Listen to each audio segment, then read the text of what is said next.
भिंड के तत्वाधान में आयोजित जिला स्तरीय संवाद कार्यशाला में अपनी गरिमामय उपस्थिति से मुझे जिन्होंने दर्शन लाभ दिया है, ऐसे आज़ाद मुल्क के मानमंडित मालिकों का मैं अभिनंदन करता हूँ, प्रणाम करता हूँ। इससे पहले मैं जन अभियान परिषद के ही नेतृत्व में एक कार्यक्रम महंगाव हुआ था, संक्षिप्त लेकिन सारगर्भित कार्यक्रम था। और आज का जो आनंददायी कार्यक्रम है, मैं ये कह सकता हूँ कि जन अभियान परिषद के विभिन्न पदाधिकारी और उनकी टीम निश्चित रूप से न्यायपूर्वक अपने निर्दिष्ट कर्तव्यों का पालन कर रही है, वह अभिनंदन और बधाई के पात्र है। और मैं मानता हूँ, ये कहा गया है कि अकेला चना भाड़ नहीं फोड़ता है। अधिकारी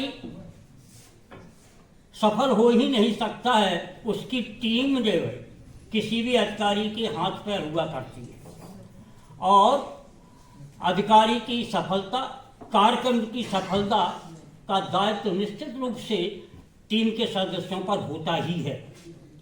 मुझे याद आ रहा है, हिंदी के मूर्धन्य कवि सत्येंद्र राउंड से बाचार्य शिवेंद्र सिंह जी विराजमान है। मैं उनके पुस्तक विमोचन कार्यक्रम में था। एक बाल कवि बैरागी एक कवि हुए, संभवतः आज भी हैं, मिनिस्टर भी थे वो कांग्रेस के शासनकाल में। उन्होंने कहा था कि एक दिन मैंने सूर्य से कुछ यूं कहा, आपके साम्राज्य में इतना अंधेरा क्यों रहा? तमाकर वह दहाड़ा, मैं अकेला क्या करूं? तुम सबके लिए कब तक लड़ूं? आसमां की आराधना के चक्करों में मत पड़ो, संघर्ष यह घनघोर है, कुछ मैं लड़ूं कुछ तुम लड़ो।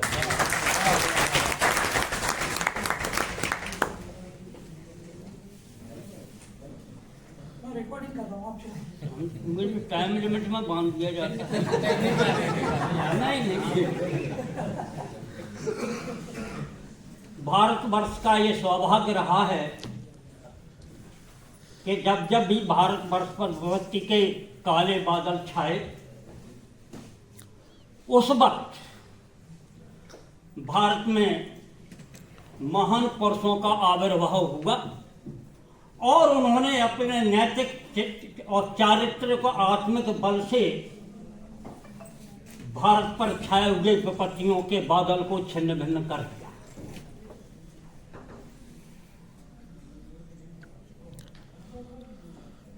धर्म का ह्रास हुआ, अधर्म की वृद्धि हुई, सज्जन दंडित हुए दुष्टों के द्वारा। तो आप जानते हैं, त्रेता में भगवान रामचंद्र का आगमन होता है और उन्होंने एक सिद्धांत प्रतिपादित किया कि कर्तव्य और भावनाओं के बीच में कर्तव्य प्रमुख है, भावनाएं गौण है। द्वापर में प्रभु श्री कृष्ण का अवतरण होता है और उन्होंने ये सिद्धांत प्रतिपादित किया कि जब कर्तव्य और भावनाओं के बीच में संघर्ष हो तो उसका समाधान अनासक्ति में खोजो, नॉन अटैचमेंट में। उसके बाद भगवान बुद्ध का आविर्भाव हुआ। यज्ञ में होने वाली हिंसा समाज का एक अंग जिसे समाज स्वीकार नहीं करता था, उपेक्षित था, तिरस्कृत था, जिसे यज्ञ करने का अधिकार नहीं था। उपनिषद का ज्ञान जो आ रहा था, सामान्य जन के पल्ले नहीं पड़ रहा था। अतः उस वक्त एक ऐसे धर्म की आवश्यकता थी कि जो आए और एक ऐसा सहज धर्म चला दे जिसमें भोगवाद की भी अधिकता न हो और कठिन तपस्या की भी कठिनाई न हो, एक ऐसा सहज धर्म बौद्ध धर्म ने दिया, बौद्ध ने दिया। हमारी 19वीं सदी की जो स्थिति थी वो ये थी कि विज्ञान की चकाचौंध, विज्ञान की चमत्कृत उपलब्धियों की चकाचौंध में पश्चिम के लोगों का धर्म के प्रति आस्था और विश्वास डगमगा गया। धार्मिक मान्यताएं उनकी हिलने लगीं और वे लोग अपना बाइबल समेट करके भारत में आ गए, ईसा का संदेश लेने के नाम पर। दो विचारधाराओं का संघर्ष था। विज्ञान के चमत्कृत उपलब्धियों का प्रकाश भारत में भी फैला और उस वक्त जो कलकत्ता नगर था वो पाश्चात्य शिक्षा का प्रमुख केंद्र बना।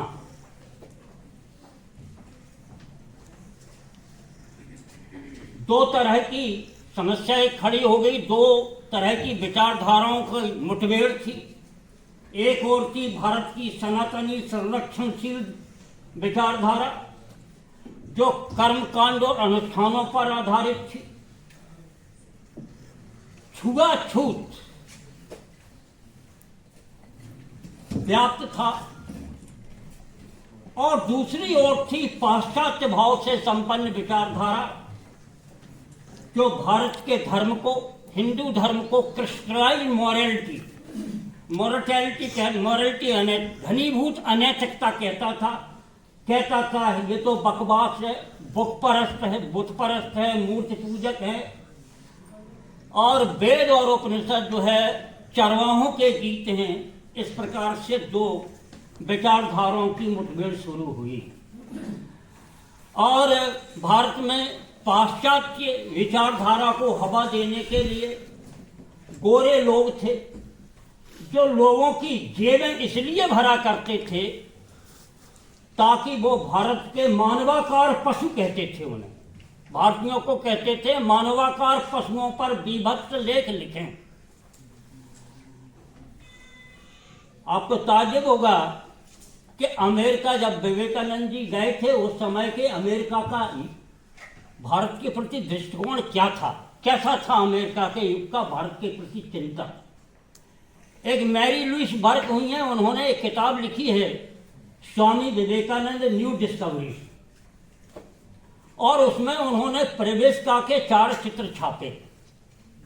प्रवेशिका माने अमेरिका का बच्चा नर्सरी में जब अपनी पढ़ाई शुरू करता है तो उस किताब से करता था, और उस किताब प्रवेशिका में 4 चित्र छपे थे, भारत से संबंधित 4 चित्र थे, और उन चित्रों में एक चित्र था और उस चित्र के आधार पर एक नीचे पोएम लिखी हुई थी।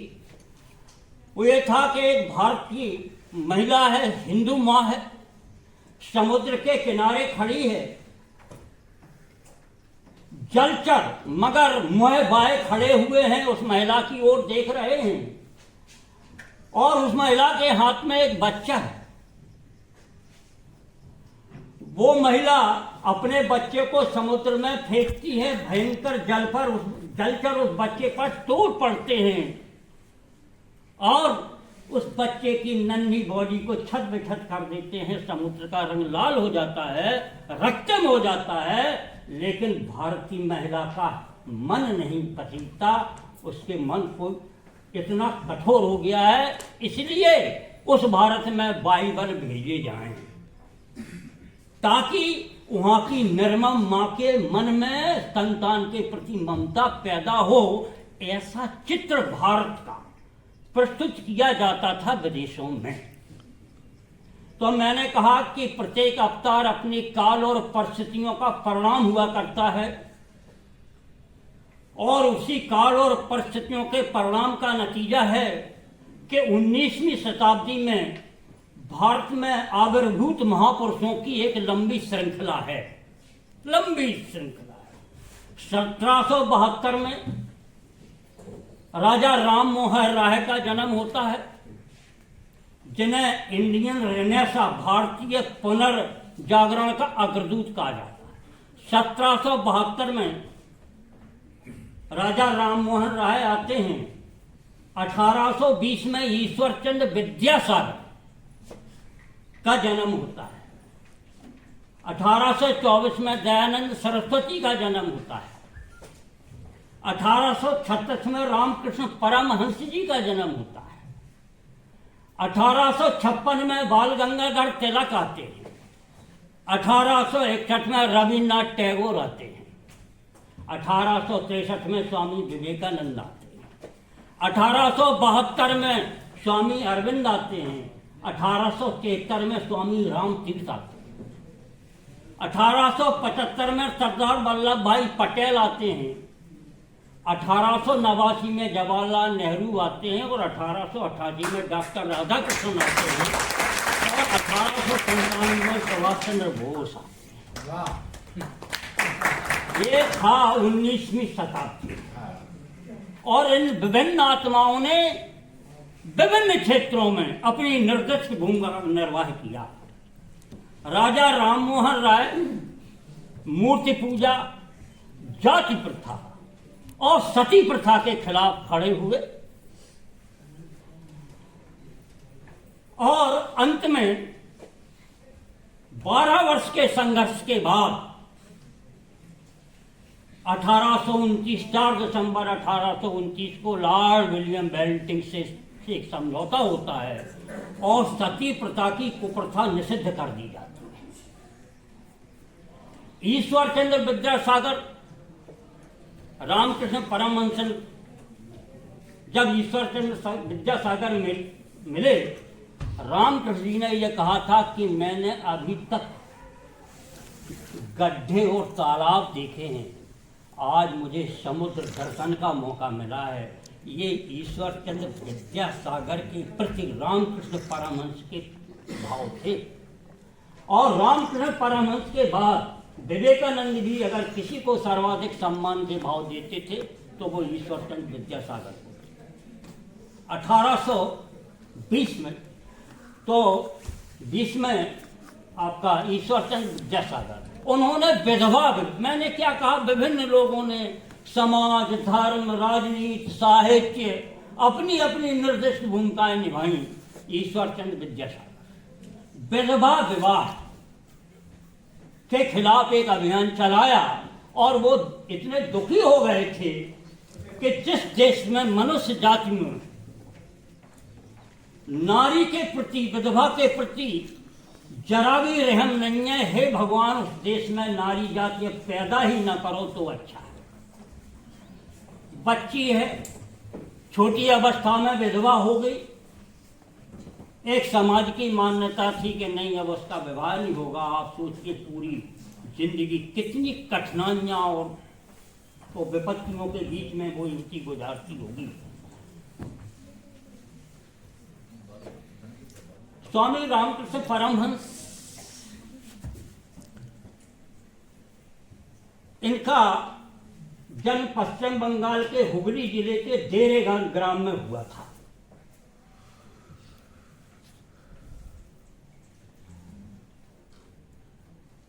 इनका बचपन का नाम गदाधर था।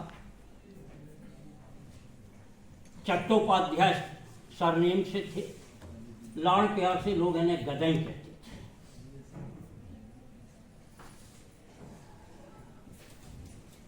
खैर, दक्षिणेश्वर में उनका आना कैसे हो पाया रामकृष्ण परमहंस का? दक्षिणेश्वर इनके बड़े भाई रामेश्वर थे। रामकृष्ण परमहंस जी के बड़े भाई रामेश्वर थे। एक बहन थी कामाक्षी। तो रामेश्वर जी दक्षिणेश्वर मंदिर में रानी रासमणि थी, आदिवासी रानी थी रासमणि। उन्होंने एक कॉम्प्लेक्स टेम्पल बनवाया था गंगा के किनारे कलकत्ता में, जिसमें माँ काली थी, शिव जी थे की मूर्ति की स्थापना थी, राधा कृष्ण थी। तो रामेश्वर उसकी पूजा किया करते थे।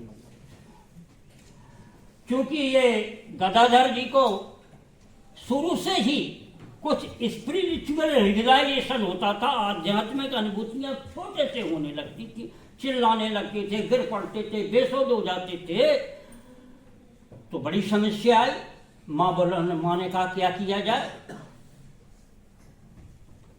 इसकी शादी कर दो। एक होता है लड़का गड़बड़ करे तो जाओ ब्याह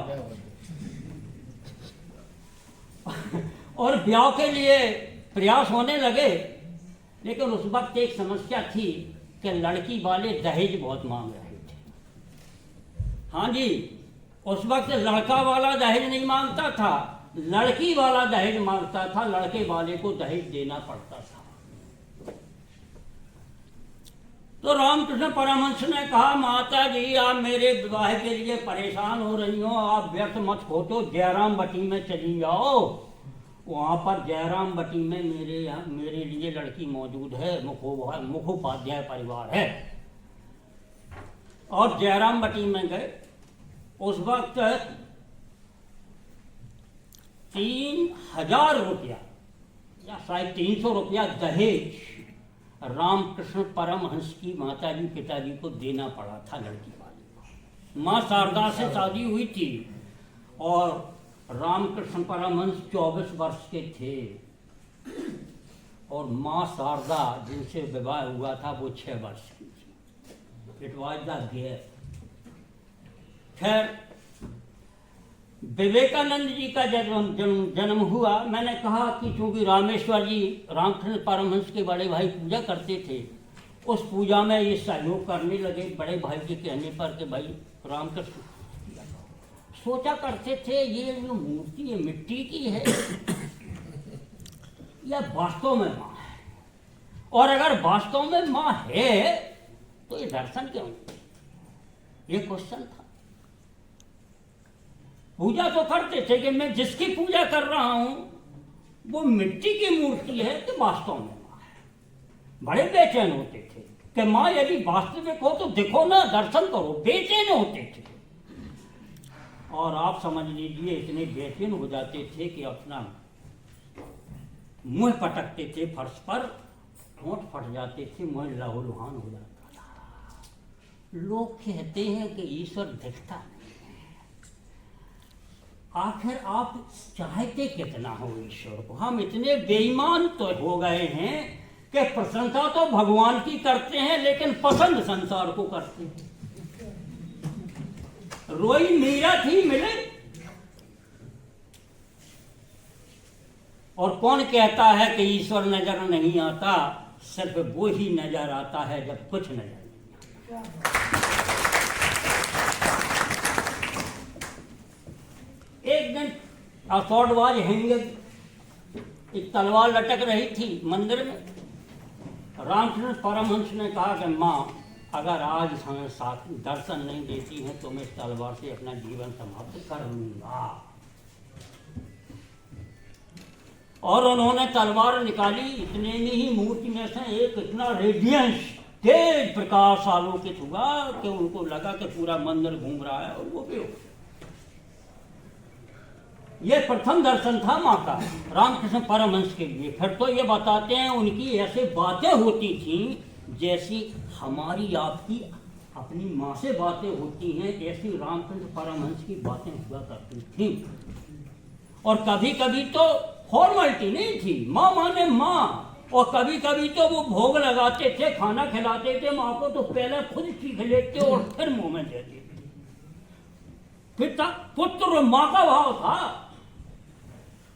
और एक बार मैंने पढ़ा है कि एक बार उन्होंने कलकत्ता के मंदिर में स्थापित देवी की नाक में अंगुलियां डाल दी थी, तो देखा था कि माँ की सांसें चल रही। ये अद्भुत संबंध था रामकृष्ण परमहंस जी का। वेदांत की शिक्षा की इच्छा हुई। अपने आप तोतापुरी एक नागा बाबा थे जो रामकृष्ण परमहंस के गुरु मत। वो आ गए, उन्होंने देखा ये विलक्षण बालक है और वेदांत का अधिकारी है, वेदांत का ज्ञान इसको देना चाहिए। उन्होंने कहा निर्विकल्प समाधि सीखोगे? उन्होंने कहा माँ से पूछ के आता हूँ, माँ कह देगी तो सीख लेंगे। पूछा, उनने समझी भी मम्मी होगी। पूछा, गए, बोले माँ कोई जटाजूटधारी सन्यासी आए हैं, कह रहे हैं वेदांत की शिक्षा ग्रहण करोगे, लड़कर समाधि सीखोगे। माँ ने कहा जाकर के सीखो, वो तुम्हारे लिए ही आए। 1886 में 50 वर्ष जिए केवल रामकृष्ण परमहंस। और हकीकत ये है कि जीवन का महत्व इस पर डिपेंड नहीं करता है कि कोई कितनी लंबी उम्र जिया। महत्वपूर्ण यह है कि सार्थक जीवन कितना जिया, और वही वास्तव में उसकी उम्र आंकी जानी चाहिए। सार्थक कितना जिया। 86 में चले। अब आते हैं हम विवेकानंद जी पर। आप जानते हैं कलकत्ता के सिमुलिया मोहल्ले में इनका जन्म हुआ था, 12 जनवरी को हुआ था। एक बड़ा धनीवानी परिवार था, विधि वेत्ताओं का परिवार था। वकालत, पारंपरिक वकालत होती थी। राम मोहन दत्त बड़े प्रसिद्ध वकील थे। राम मोहन दत्त के पुत्र दुर्गाचरण दत्त, माने इनके बाबा बड़े वकील थे। दुर्गाचरण दत्त के बेटे विश्वनाथ दत्त भी बहुत बड़े वकील थे। एक धनी मानी परिवार में इनका जन्म हुआ था। 3 भाई थे, नरेंद्र, महेंद्र और भूपेंद्र।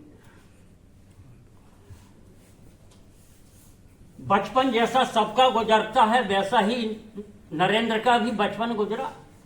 बड़े उपद्रवी थे, बहुत शैतान थे। झगड़ा हुआ जैसा होता है माँ बहनों के बीच में, झगड़ा हुआ करता था। बहनें बहुत परेशान हो जाती थी, इन्हें मारने को दौड़ती थी तो नाली में लौट जाते, बोले अब पकड़ो हम। अब कीचड़ में सने नाली की में कौन पकड़े। माँ बहुत परेशान हो जाती थी। हकीकत यह है कि ऐसा है कि इनका जन्म भुवनेश्वरी देवी ने एक तमन्ना की, संतान नहीं थी कि एक बेटा हो जाए, तो बनारस में उनके एक रिश्तेदार रहते थे। नरेंद्र की माँ भुवनेश्वरी देवी से उनसे कहा कि आप बाबा विश्वनाथ के मंदिर में मेरी ओर से 1 साल के लिए पूजा अर्चन की व्यवस्था कर दो, मेरी कुछ कामनाएं हैं। और बनारस में पूजा अर्चन की व्यवस्था 1 साल की शुरू की, और 1 आध महीना ही हुआ होगा कि एक दिन शाम को माँ भुवनेश्वरी शिव मंदिर में बैठी ध्यानस्थ थी, आंखें बंद किए थी, और तभी एक दृश्य उभरता है कि उनके सामने भगवान शंकर खड़े हुए। थोड़ी देर में वो दृश्य बदलता है और भगवान शंकर एक छोटे बालक के रूप में माँ भुवनेश्वर देवी की गोद में बैठ जाते हैं। एक ऐसा मानस पटल पर चित्र उभरा। भुवनेश्वरी की आंखें खोली और उसी दिन उन्हें यह अनुभूति हो गई कि उनके गर्भ में संतान आकार ले रही है, अस्तित्व में आ गई है। तो चूंकि ये माना गया कि बाबा विश्वनाथ के वरदान से ये हुए हैं, इसलिए इनका नाम वीरेश्वर था बचपन का, वीरेश्वर। और माँ लाड़ प्यार में बिले बिले कहा करती थी, अपने कहने लगते हैं।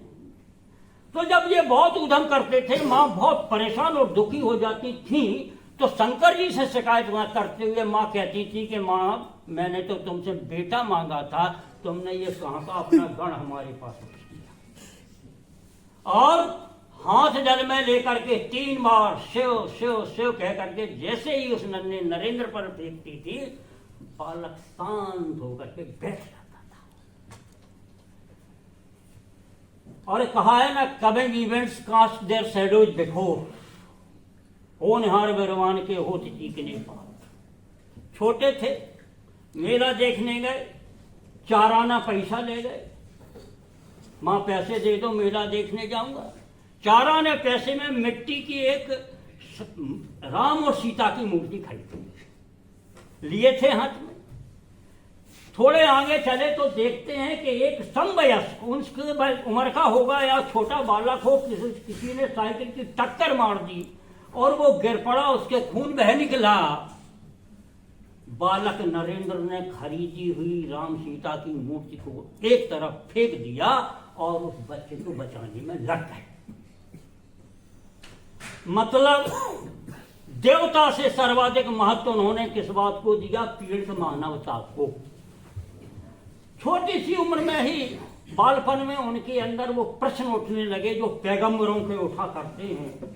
वो कहने लगे कि हमारे जन्म का उद्देश्य क्या है? जन्म से पहले हम थे कहाँ? मरने के बाद हम कहाँ चले जाते हैं? इस जगत जड़ जगत को चलाने वाला कोई है या नहीं है? और अगर कोई नियंता है तो वो कौन है? और अगर है, निर्माता है, निर्मित हुई है अगर सृष्टि, तो निर्माता जरूर होना चाहिए। और अगर ये है तो दिखता क्यों? इस सृष्टि का संचालन करता दिखता क्यों नहीं है? ईश्वर है या नहीं? ये प्रश्न एक 14-15 वर्ष की उम्र के बालक के मन में आने लगे और ये प्रश्न इतने मथने लगे उनके मन को कि वो बेचैन रह गए। उन्होंने यूरोप के बड़े बड़े विचारकों के साहित्य को पढ़ा, स्पेंसर को पढ़ा, वर्ड्सवर्थ को पढ़ा, शैली को पढ़ा, स्टुअर्ट मिल को पढ़ा, हीगेल को पढ़ा, लेकिन पश्चिम के विचारकों को जो पढ़ा उनके प्रश्न का समाधान नहीं हुआ, उनके मन को शांति नहीं मिली। भारत में उन्होंने तमाम संतों महात्माओं के पास गए और सीधा प्रश्न करते थे, हे भगवान, क्या आपने भगवान को देखा है? ये हम सब जानते हैं, ऐसा प्रश्न करते थे। रविन्द्रनाथ ठाकुर के पिताजी देवेंद्रनाथ ठाकुर थे, उनके पास भी गए, बोले आपने भगवान को देखा है? कोई के पास। वही फिर बात आई, न हो जाओ ब्याह करते। ये अंतिम अस्त्र होता है मां बाप के पास, शादी कर दो। रामचंद्र दत्त रिश्ते में मामा थे, उनसे उन्होंने स्पष्ट कह दिया कि मां जी, मेरा उद्देश्य पत्नी की तलाश नहीं है, मेरा उद्देश्य ईश्वर की तलाश है, मैं शादी नहीं करूंगा। तो उन्होंने कहा कि जब तुम इतने परेशान हो रहे हो, तुम्हारे प्रश्नों का समाधान हो नहीं रहा है, तो तुम एक काम करो, तुम दक्षिणेश्वर चले जाओ। दो व्यक्ति थे जिन्होंने नरेंद्र जी के मस्तिष्क में रामकृष्ण परमहंस का नाम डाला दिमाग में। एक थे रामचंद्र दत्त और एक थे नरेंद्र के कॉलेज के प्रिंसिपल मिस्टर हेस्टी, ईसाई थे। पढ़ा रहे थे वर्ड्सवर्थ को, एक अंग्रेजी का रोमांटिक पोइट है वर्ड्सवर्थ, शैली, कीट्स वगैरह। ये वर्ड्सवर्थ को पढ़ा रहे थे प्रिंसिपल साहब, हेस्टी साहब, और उन्होंने कहा कि वर्ड्सवर्थ प्रकृति का पुजारी था, वर्शिपर ऑफ द नेचर था, और जब वो प्रकृति की सुंदरता को देखता था वर्ड्सवर्थ तो समाधि लग जाती थी, वो समाधिस्थ हो जाता था। नरेंद्र ने पूछा, महाराज सर, ये समाधि क्या होती है? What is trance? ये समाधि क्या होती है? अपने ढंग से उन्होंने समझाने की कि मन को एकाग्र कर लेना और एकाग्र करने पर बाह्य जगत से अपने आप को हटा लेना, इस प्रकार से। और उनने फिर अंततः वो सेटिस्फाई नहीं कर पाए नरेंद्र को, तो उन्होंने कहा कि अगर तुम समाधि देखना चाहते हो तो दक्षिणेश्वर चले जाओ। रामचंद्र दत्त और मिस्टर हेस्टी, दो लोगों ने उनके दिमाग में ये बात डाली। संयोग से हुआ क्या कि वो जाते दक्षिणेश्वर, उससे पहले ही उनके पड़ोस में एक ब्रह्म समाज के सदस्य रहते थे, सुरेंद्रनाथ मित्र। सुरेंद्रनाथ मित्र के यहाँ ब्रह्म समाज की बैठकें हुआ करती थी और रामकृष्ण महाराज जी आ जाया करते थे। उस दिन रामचंद्र परमहंस भी आ गए। प्रश्न यह खड़ा हुआ कि भजन गाने वाला कोई मिल जाए। आज जो गाते थे वो है नहीं। बोले अरे विश्वनाथ दत्त के लड़का को बुला लो। विश्वनाथ दत्त का लड़का माने नरेंद्र को बुला लो। नरेंद्र पहुंचे और उन्होंने एक भजन गाया, मन चल निज निकेत ने। बंगाली में था, मन चल निज निकेत। समाधि लग गई रामकृष्ण परमहंस को। समाधि के बाद जब तंद्रा टूटी तो उन्होंने कहा, नरेंद्र से बहुत अच्छा गाते हो, कभी दक्षिणेश्वर आओ। और एक दिन बालक नरेंद्र दक्षिणेश्वर पहुंचे और कहा, आपने ईश्वर को देखा है? बोले हाँ देखा है, और बल्कि जैसा मैं तुम्हें देख रहा हूं जितना साफ, उससे भी ज्यादा साफ देखा है। अगर तुम चाहो तो मैं तुम्हें दिखा सकता हूं। नरेंद्र नाथ ने की, चलो पहली बार जिंदगी में कोई मिला तो जिसने ईश्वर दर्शी होने का दावा किया। इसके बाद वो उनको अंदर ले गए, हाथ पकड़ करके बरामदे में ले गए और रामकृष्ण परमहंस नरेंद्र को पकड़ करके रोने लगे। बोले, तुम बड़ा निर्दयी है, मुझे इतने दिनों तक तूने तरसाया क्यों? वादा कर कि फिर आएगा और जल्दी आएगा। नरेंद्र नाथ घबरा गए। भैया मैं विश्वनाथ दत्त का बेटा, लगता है इन्हें तो उन्माद हो, हिप्नोटिज्म है, ये क्या है? वरना हम क्या बालक हैं? कह रहे हैं हमें तुमने तरसाओ।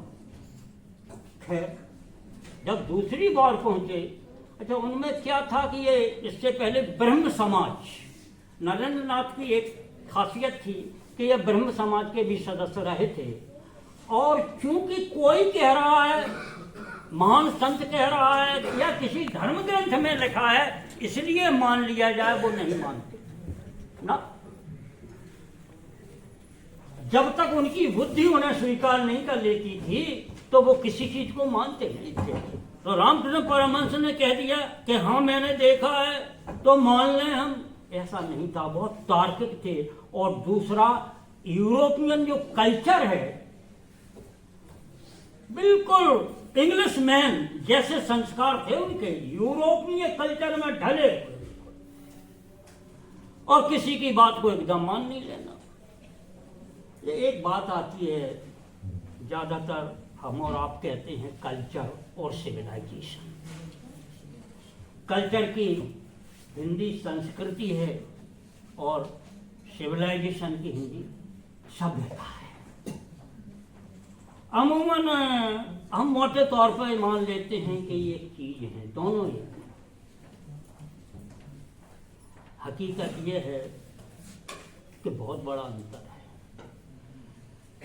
हम क्या हैं ये सभ्यता है, हम कैसे हैं यह संस्कृति। जो हमारे पास है वह सभ्यता है और जो हम में है वह संस्कृति है।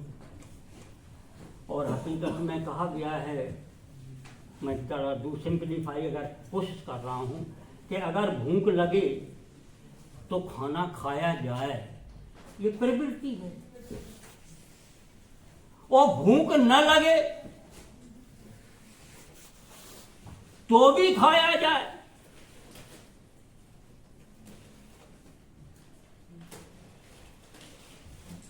ये कुवृत्ति है। और खुद भूखे रहकर दूसरे को खिलाया जाए, ये संस्कृति है।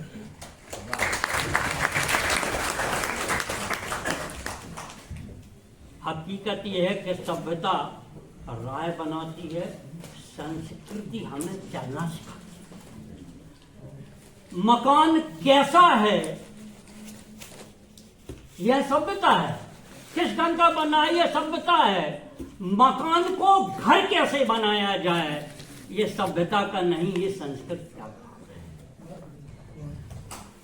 तो ये बिल्कुल पाश्चात्य विचारों से ओतप्रोत थे। एक बार पहुंचे तो उन्होंने अपना बायां पैर नरेंद्र के शरीर से स्पर्श कर दिया। स्पर्श करते ही लगा नरेंद्र को कि पूरा मैं चारपाई के चक्कर काट रहा है और ये सब क्या हो रहा है, परेशान हो गए। तो समझ में नहीं समझा। कुछ दिनों तक क्योंकि ईश्वर दिखाई दिया नहीं था तो रामकृष्ण परमहंस की बातों को वो ज्यादा ध्यान से नहीं समझते थे और रामकृष्ण परमहंस की बात नरेंद्र नहीं मानते थे, इसलिए वो भी ज्यादा इंटरेस्ट नहीं लेते थे। एक दिन दोनों ने प्रश्न कर रामकृष्ण परमहंस ने ये कहा कि बेटे जब तुम मेरी बात को मानते नहीं हो क्योंकि ये मूर्ति पूजा के विरोधी थे तो फिर तुम आते क्यों हमारे पास जब मानते नहीं हो। तो नरेंद्र ने कहा कि जब हम आपकी बात मानते नहीं है और आते नहीं है थोड़े दिनों तो तुम परेशान का हो जाता हमारा, छोड़ो हम तुम्हारी बात नहीं मानते। तो दोनों के अपने अपने उत्तर थे। रामकृष्ण परमहंस ने कहा कि नरेंद्र मैं तुम्हें भगवान के दर्शन करता हूं, नारायण के दर्शन करता हूं और जिस दिन तुम में मुझे भगवान दिखाई नहीं देगा उस दिन मैं तेरा मुंह भी नहीं देखूंगा। और हकीकत में समाधि अवस्था में जाकर के रामकृष्ण परमहंस ने अनेक प्रश्न किए थे नरेंद्र नाथ से और ये निष्कर्ष निकाल दिया था कि यह प्राचीन समय में एक ऋषि थे और जिस दिन इन्हें अपना वास्तविकता का ज्ञान हो जाएगा उस दिन ये दुनिया छोड़कर चले जाएंगे। हकीकत यह है कि जब रामकृष्ण विवेकानंद रामकृष्ण के पास आए तो हम ये कह सकते हैं कि नया भारत पुराने भारत के पास आया, या हम ये कह सकते हैं यूरोप भारत के पास आया। जब विवेकानंद रामकृष्ण के पास पहुंचे तो मैं ये कह सकता हूं कि वेस्टर्न कल्चर की फैब्रिक पहने हुए इंडिया भारत के पास यह श्रद्धा और बुद्धि का मिलन था। पुराने भारत से जो कुछ कहना था रामकृष्ण परमहंस ने खुद कहा, लेकिन नए भारत से कहने के लिए हकीकत यह है कि नए भारत से कहने के लिए रामकृष्ण परमहंस जी विवेकानंद की आत्मा में प्रवेश कर गए।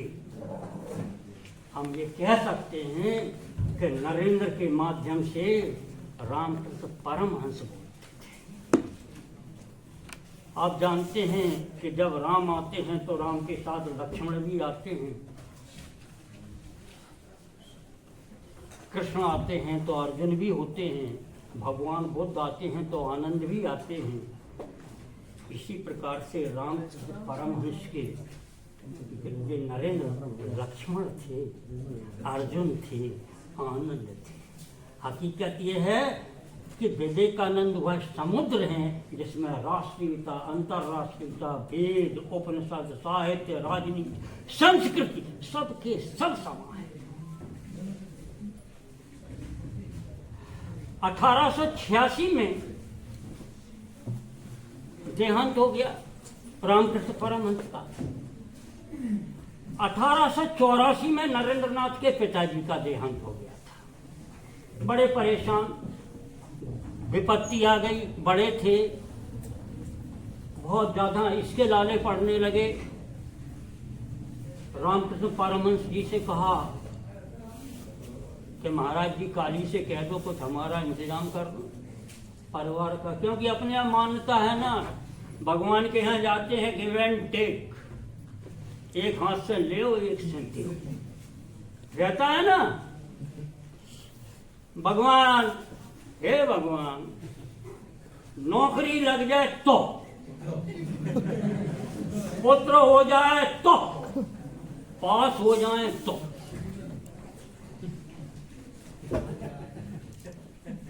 है, क्योंकि अपन इस युग में जी रहे हैं ना।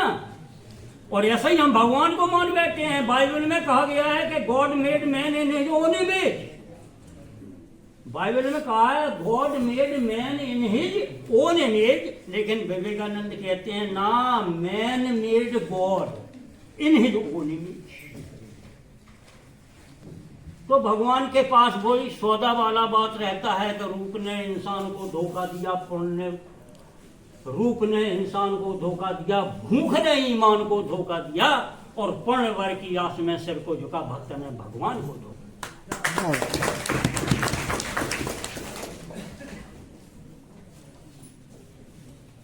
उनने कहा कि बेटा तू तो मूर्ति पूजा में विश्वास नहीं करता, काली को मानता नहीं है, तो मैं तो नहीं कहूंगा उनसे तुम्हारे परिवार की संकट के बारे में, जा करके तुम ही मांग लो।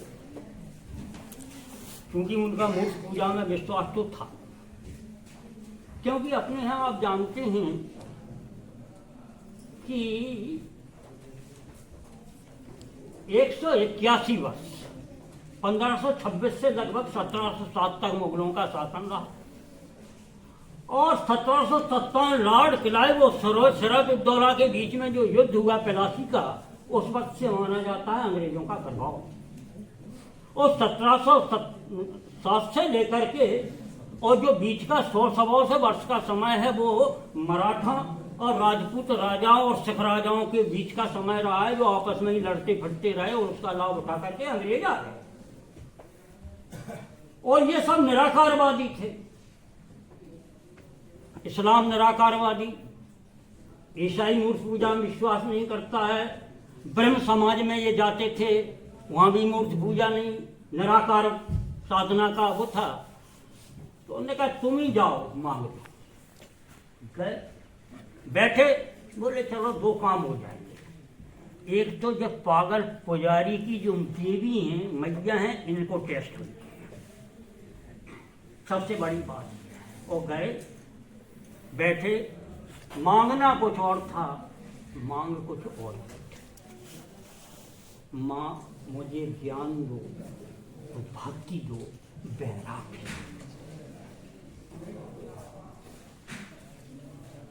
मांगने क्या गए थे? अपने परिवार की थोड़ी स्थिति समझ जाए, ज्ञान दो, भक्ति दो, वैराग्य दो। हकीकत यह है कि अमीर की अपेक्षा गरीब की आवश्यकताएं बहुत न्यून होती है। गरीब का मन भी बहुत ईमानदार होता है अमीर की अपेक्षा। छोटी, मुझे याद आ रहा है, एक गरीब भूख से पीड़ित कुछ नहीं कहता भगवान से, हाँ शिकायत कर रहा है, उलाहना दे रहा है भगवान को कि नील गगन पर बैठे बैठे कब तक चांद सितारों से झांको। क्या कहते हैं भगवान कहाँ रात है? अमूमन नील गगन में बैठे बैठे कब तक चांद सितारों से झांकोगे, और पर्वत की ऊंची चोटी से कब तक दुनिया को देखोगे, शंकर जी।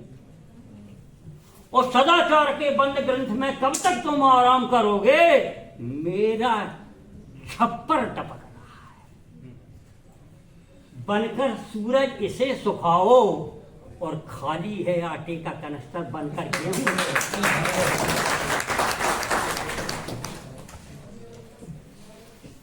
खैर शॉर्ट करता हूं मैं। ये शिकागो जाने की जो स्कीम बनी, मैं बीच में शिकागो जाने की जो एक योजना बनी, उसके हेतु आप नहीं जानते हैं। हकीकत में ये है कि कुछ कोलंबस के अमेरिका के खोजने की 400वीं शताब्दी थी। उस उपलक्ष्य में एक मेला लगा था। उस मेले में ये धर्म संसद भी लगी थी कि चलो ये आखिरकार तय हो जाए आज कि विश्व का सर्वश्रेष्ठ धर्म है। ये समाचार पूरी दुनिया में फैला, भारत में भी फैला। कुछ उत्साही शिष्यों ने नरेंद्र नाथ से कहा कि महाराज आप जो है भारत के प्रतिनिधि बनकर के शिकागो चले जाओ।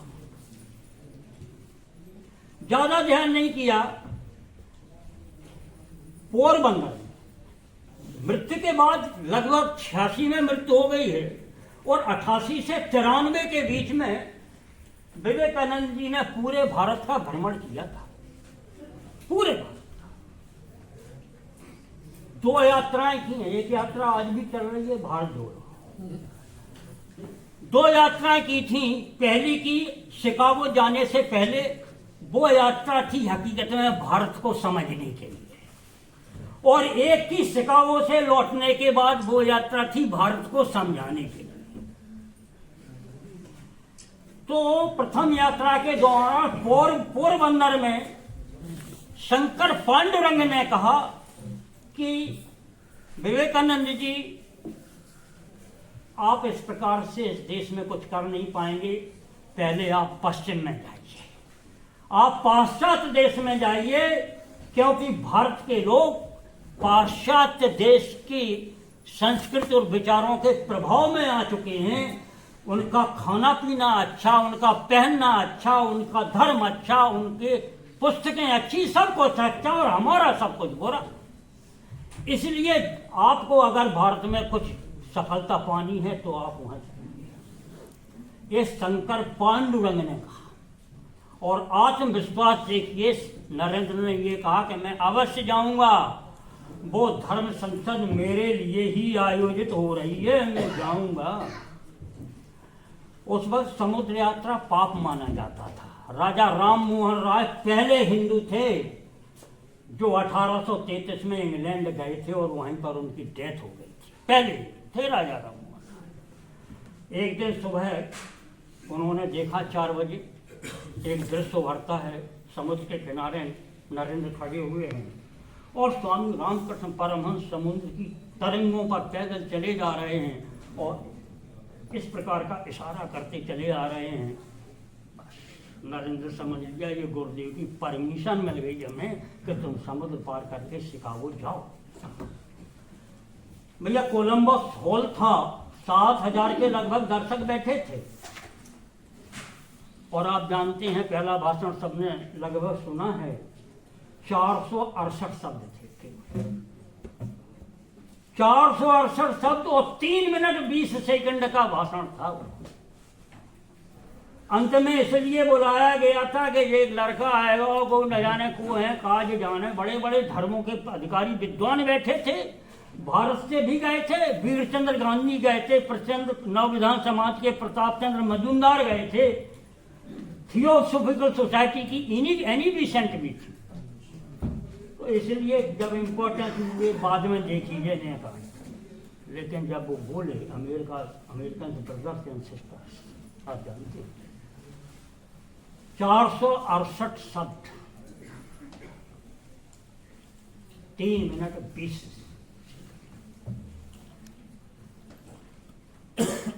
तालियां गूंजने लगी, और उन्होंने कहा था अपने संबोधन में कि जिस सौहार्द और स्नेह से आपने हम लोगों का स्वागत किया है, उससे मैं आविर्भूत हूं।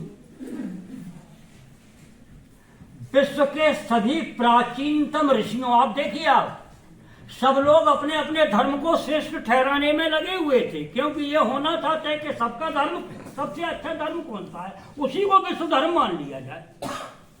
लेकिन विवेकानंद ने कहा विश्व के सभी प्राचीनतम महर्षियों के नाम पर मैं आपका धन्यवाद करता हूं। और आगे बोलते हैं सभी धर्मों की माता स्वरूप, सभी धर्मों का माता स्वरूप हिंदू धर्म एवं उसके विभिन्न संप्रदायों के हिंदुओं की ओर से भी मैं आपका अभिनंदन करता हूं। और उन्होंने ये कहा कि मुझे गर्व है कि मैं उस देश का रहने वाला हूं। मेरे धर्म ने सभी धर्मों को मान्यता प्रदान करने की शिक्षा दी है। हम सभी धर्मों की स्तुति ही नहीं करते हैं, बल्कि सभी धर्मों को सच्चा मान करके ग्रहण करते हैं। उन्होंने कहा मैं उस देश का वासी हूं जिस देश की पवित्र भाषा संस्कृत में अंग्रेजी शब्द के एक्सक्लूजन शब्द का कोई पर्यायवाची शब्द नहीं। बहुत इंपॉर्टेंट वाक्य था। अंग्रेजी शब्द के एक्सक्लूजन शब्द का कोई पर्यायवाची शब्द नहीं है। मुझे ऐसे देश का नागरिक होने का अभिमान प्राप्त है जिसने पीड़ित, शोषित, सताए हुए विभिन्न बहिष्कृत धर्मावलंबियों को आश्रय दिया है। जब यहूदियों के मंदिर रोम के अत्याचारों द्वारा तोड़े जा रहे थे, तब कुछ अभिजात्य यहूदी हमारे दक्षिण भारत में आए थे और हमने उनका छाती लगा करके स्वागत किया था। आज भी वो रह रहे हैं। पारसी जाति की हमने रक्षा की है। मुझे इसे ऐसे देश एक लंबा था। उसके बाद नतीजा ये हुआ था कि बड़े बड़े वैज्ञानिक, बड़े बड़े साइंटिस्ट जिन्हें खाना खाने तक की फुर्सत नहीं मिलती थी, साइंटिफिक इन्वेंशन में लगे रहते थे, वो सभा शुरू होने से 3-3 घंटे पहले वो साइंटिस्ट अपनी रिसर्च को बंद करने के लिए और विवेकानंद को सुनने के लिए आए। और पहले तो इसलिए अंत में भाषण हुआ था कि खा जाने, लेकिन बाद में इसलिए होता था कि अगर ये पहले बोल गए तो है नहीं सुनेंगे, वो सत्य ले गए, फिर वरन वो कुछ सुन नहीं पाए। गिरजाघरों में पादरियों के या उनके अभिनंदन में साफ कटआउट अमेरिका की सड़कों पर लगने लगे। और जब भारत ने ये सोचा, हाँ बस समझ गए, तो एक्चुअली उन्होंने धर्म की एक बड़ी छोटी परिभाषा की।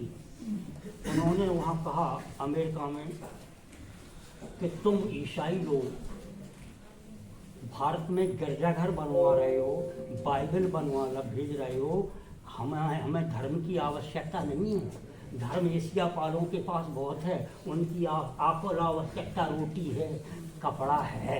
जो लोग रोटी के लिए तरस रही है उसके हाथ में बाइबल दे देना, हकीकत में उनका मजाक उड़ाना है। अगर आपको बाइबल भेजना है तो रोटी के रूप में भेजो, वस्त्रहीन को कपड़ों के रूप में भेजो। उनके लिए रोटी ही भगवान है, उनके लिए कपड़ा ही ग्रंथ है। और एक्चुअली उन्होंने कहा था कि मैं उस ईश्वर की तलाश में हूँ जिसे अज्ञान लोग, अज्ञान लोग मनुष्य कहते हैं।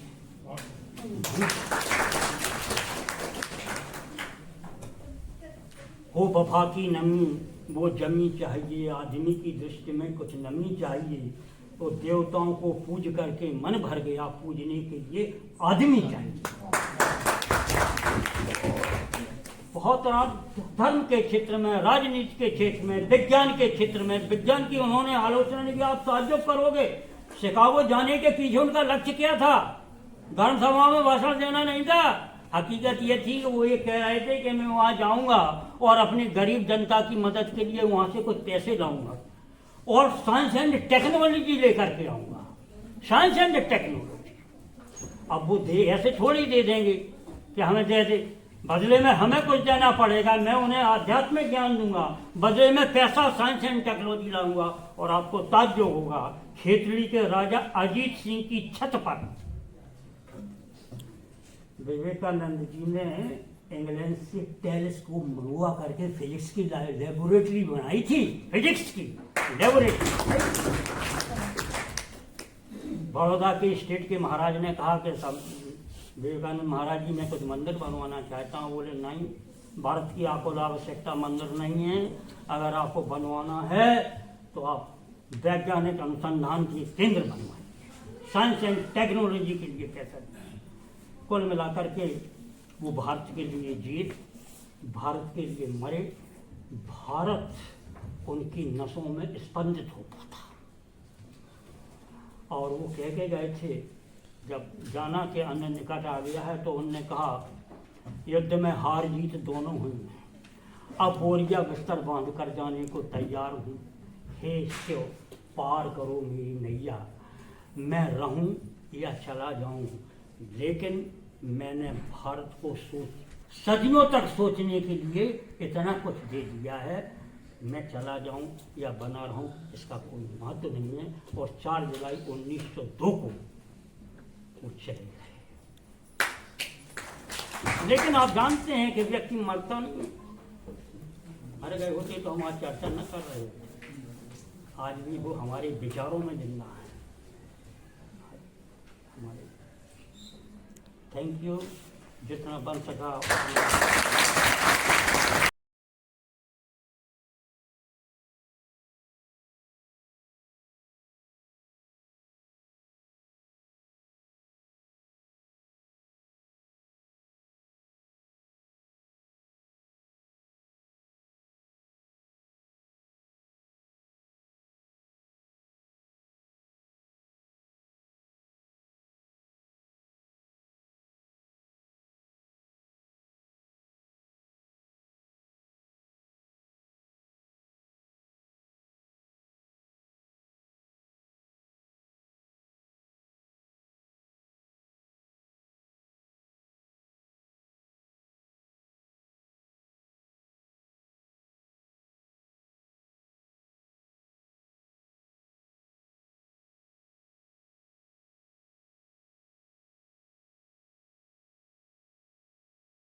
भारत गौरव स्वामी विवेकानंद जी के चरणों में प्रणाम करते हुए सम्मानीय मंच को सादर प्रणाम करता हूं।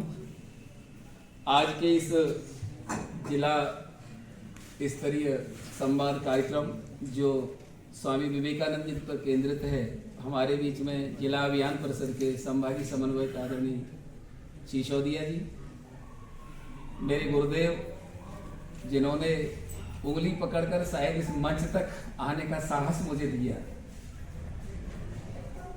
विद्वान समाज सेवी सेवानिवृत्त व्याख्याता परमादरणीय आर.एन. तिवारी साहब, इस कार्यक्रम को साकार रूप देने के लिए हमेशा जो समर्पित रहते हैं, जिला परिषद जन अभियान के समन्वयक आदरणीय डॉक्टर शिव प्रताप सिंह भदौरिया सर, सभी समन्वयक, विकासखंड समन्वयक, हमारे बीच में विराजमान कवि आदरणीय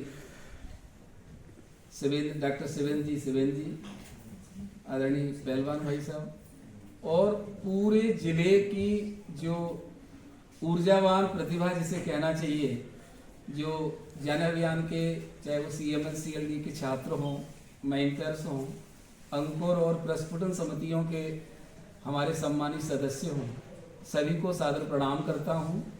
और शुरुआत इस बात से करता हूं कि मुझे नहीं मालूम शिकागो का धर्म सम्मेलन जो हुआ था विश्व का, वो कितना भव्य रहा होगा, पर आज का हमारा ये जो कार्यक्रम है उससे किसी मायने में कम नहीं। आप चाहे तो ताली बजा सकते हैं। मैं इसलिए कह रहा हूं कि स्वामी जी ने कहा था कि मुझे बहुत ज्यादा लोगों की आवश्यकता नहीं है, अगर मुट्ठी भर लोग मिल जाएं, सिर्फ 100 लोग जो समर्पित हों अपने राष्ट्र के प्रति और अपने आप के प्रति, तो इस देश की दशा और दिशा को बदला जा सकता है। शायद ऐसी ही परिस्थितियां आज यहाँ इस जन पंचायत के, वो क्या बोलते हैं, जिला पंचायत के सभागार में आ पड़ी हैं। स्वामी जी पर तो बहुत सारे व्याख्यान हम सुन रहे हैं, आदरणीय श्रवण भाई साहब को सुना, रामानंद भाई साहब को सुना, और अब उस पारावार में हम आनंद लेने वाले हैं जिसमें बिना तेरे आनंद आदि डुबकी लगाई जाएगी। जिन्होंने बहुत ज्यादा गहन अध्ययन किया है, गुरुदेव आर.एन. तिवारी सर के, उसमें सुनेंगे। हम बात कर रहे थे कि सेवा और समर्पण की बहुत सारी संस्थाएं काम कर रही हैं, सभी लोग करने का प्रयास करते हैं, और ये जो सदन है ऊर्जा से लबालब है, ऊर्जावान यहाँ सभी सदस्य हैं। तो निश्चित रूप से आप जिस अभियान से जुड़े हैं, अभियान तो पहले भी था, जन अभियान परिषद कोई नया नहीं है, मुझे शायद 5 वर्ष से मैं भी इसमें जुड़ा हूँ। CM-CLD की कक्षाएं यहाँ क्रमांक 1 में भी चलती थी, बहुत सारी चीजें थी, लेकिन आज जो ऊर्जा दिखाई दे रही है, आज काम करने का जो जुनून आपके चेहरे पे दिखाई दे रहा है, उसकी वजह सबको पता है। आपके सामने मंच पे जो विराजमान है आदरणीय शिव प्रताप सिंह जी, दिन रात जिनका समर्पण है कि हम किस प्रकार से अपने जिले को प्रदेश में और प्रदेश से देश में स्थापित कर पाए, और जन अभियान जन जन का अभियान कैसे बने, इसको आगे अपनी विकास यात्रा से सौंपने वाले हैं। कल मैं एक पेपर में पढ़ रहा था कि अभी जो विकास यात्रा प्रारंभ होने वाली है, जन अभियान परिषद को उसमें नोडल एजेंसी बनाया है, आदरणीय श्री सिसोदिया जी यहाँ विराजमान है। ऐसे व्यक्तित्वों को शायद इसलिए बनाया होगा कि आप उस जड़ से जुड़े हैं, गांव-गांव के हर व्यक्ति से जुड़े हैं, उनकी समस्याएं क्या हैं और उनको कैसे हम राष्ट्र की मुख्य विकास धारा से जोड़ सकते हैं। एक बहुत बड़ा दायित्व आपको मिला है, पूरी निष्ठा से आप निभा रहे हैं, और विशेष खुशी ये हो रही है कि भाइयों के साथ बहनें भी उतनी संख्या में हैं, और समर्पण का, विकास का बीड़ा लेके यहाँ, मतलब जन अभियान में जो जुड़े हैं वो सिर्फ +2 पास नहीं है, यहाँ हायर एजुकेशन वाले लोग हैं, अधिकांश लोगों का PG है, और बहुत सारे लोगों को क्या बताएं, मतलब बहुत सारे शोध के क्षेत्र में भी काम कर रहे हैं, अन्य क्षेत्र में काम कर रहे हैं। बावजूद इसके उन्होंने स्वीकार किया है कि हम नवांकुर संस्थाओं के माध्यम से, प्रस्फुटन समितियों के माध्यम से, BSW MSW करके समाज सेवा में उतरेंगे, और जो नर्स सेवा नारायण सेवा का जो सूत्र दिया है स्वामी जी ने, उसको शायद अपने जीवन में अपना के अपने जीवन को सार्थक बना पाएंगे। तो ये अभियान आज जन सेवा, मध्य प्रदेश जन अभियान परिषद के माध्यम से जो चल रहा है, मुझे तो शायद इसके पहले बहुत कम अवसर मिला होगा। कई बड़े बड़े कार्यक्रम महापुरुषों की जयंतियों पर इस माध्यम से यहाँ जिला पंचायत में या कलेक्ट्रेट सभागार में हुए, और जिले की जो जितने भी प्रबुद्ध जन हैं या जिसको क्वीन कह सकते हैं, सबको संयोजा है। एक बहुत बड़ी माला विद्वानों की, समाज सेवियों की, जिनके मन में कुछ करने की तमन्ना है। हम आए हैं, मानव हैं, तो निश्चित रूप से परोपकार की बात बनती है, और परोपकार कहीं भी रह के किया जा सकता है। परोपकार के लिए कोई विशेष क्षेत्र की आवश्यकता नहीं है, लेकिन इस प्रकार के माध्यम मिलते हैं तो वो चीज बहुत आगे जाती है। स्वामी श्रद्धे तिवारी सर हमारे बीच में हैं, बहुत सारी चीजें आपको मिलेंगी। बस इतना कहना चाहूंगा कि पढ़ना तो बहुत आसान है, हम भी पढ़ते हैं और पढ़ भी रहे हैं। स्वामी जी के जो संदेश हैं, स्वामी जी के जो आदर्श हैं, आज के परिप्रेक्ष्य में बहुत ज्यादा प्रासंगिक हैं। उनको जीवन में थोड़ा उतारें, और ज्यादा बताने की आवश्यकता नहीं है, ज्यादा संदेश प्रवचन देना नहीं है। आप अगर उन पर चल पाते हैं, लोग कहेंगे कि ये जन अभियान परिषद के सदस्य हैं, ये नवांकुर संस्थाओं का संचालन कर रहे हैं, ये प्रस्फुटन समितियां चला रहे हैं, कहीं आपकी तरफ कोई उंगली ना उठे, इसके लिए हमें बहुत ज्यादा सचेत रहने की आवश्यकता है। बस इतना सा निवेदन करके मैं अपनी बात। और मैं कहना जरूर चाहता हूं, हम सबके बीच में आदरणीय तिवारी साहब का जो उद्बोधन हुआ, मेरे को तो विभोर कर दिया उन्होंने।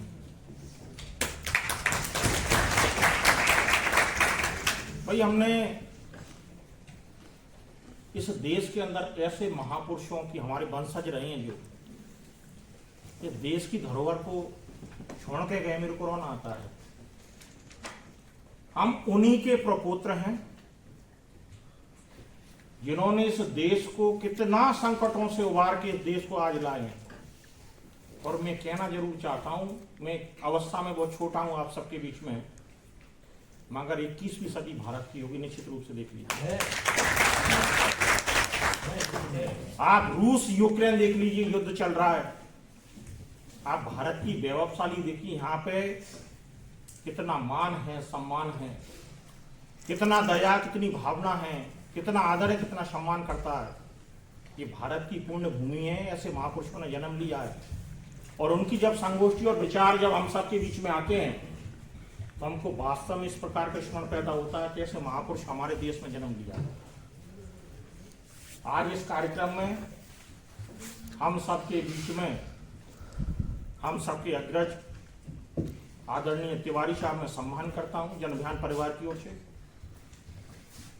और आदरणीय श्रवण पाठक जी, आदरणीय यादव जी, आदरणीय शिवेंद्र जी, आदरणीय सुनील जी, आदरणीय दद्दा जी, ये हमारे बीच में वरिष्ठ लोग हैं।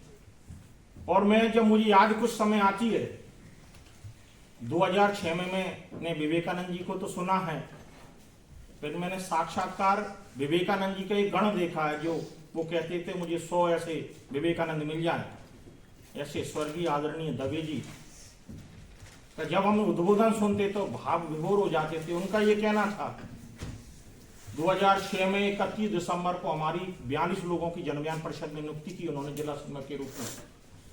तब हमारे पास कोई धरोहर, कोई किसी प्रकार का कोई संसाधन, किसी प्रकार की कोई कर्मचारी, किसी प्रकार का कुछ नहीं था। हम 42 लोग थे और एक झोला लेके और एक 10,000 का चेक बना के और अकाउंट पे बोला, इसमें आप अपना खाता खुलवाना जन अभियान परिषद का, और जन अभियान परिषद की आप कार्यालय लेना, कार्यालय स्थापित करना, इसके बाद जन अभियान परिषद का काम खड़ा करना। आज मुझे 17 वर्ष हो गए जन अभियान परिषद में। आज मुझे लगता है बहुत सौभाग्य का दिन है। जब दिखता है तो मुझे स्मरण याद आती है कि हमने 42 लोगों ने जन अभियान परिषद को खड़ा किया। आज लाखों युवा हम सबके बीच में खड़े हैं, तो अपने आप का संतोष हम सब लोगों के माध्यम से, आप सबके माध्यम से आज हम एक महापुरुषों की जो जीवन परिचय रखते हैं, इस प्रकार की संगोष्ठी रखते हैं, समाज के बीच में काम करते हैं, तो ये आनंद का विषय आता है। और आनंद के विषय के साथ साथ में हम जो उन्होंने कहा कि भाई देश तो सब कुछ चल रहा है,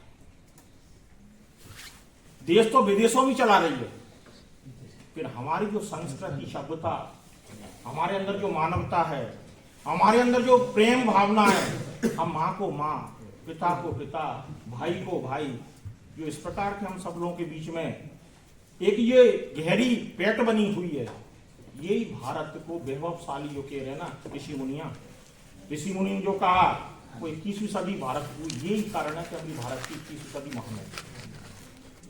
क्योंकि मुझे भी बहुत कुछ बोल दिया, मेरे पास कुछ बोलने को है नहीं है, उन्होंने इतना कर दिया, तो मैं अपने आप को थोड़ा सा लगा कि मुझे कि इस प्रकार के संबोधन हम सबके बीच में होते हैं तो निश्चित रूप से अभी युवा तरुणाई बैठी है जनविज्ञान परिषद की, उसको एक ऊर्जा मिलती है, एक दिशा मिलती है, एक उसको आगे का रास्ता मिलता है कि वास्तव में हमको युवाओं को क्या करना है। तो ये तो हम सब का क्या है, कृष्ण का गोवर्धन पर्वत है, 21वीं सदी में हमको केवल टीका लगाना है और ऐसे युवाओं को हम सबको दिशा और विचार लेके गांव की ओर जाना है।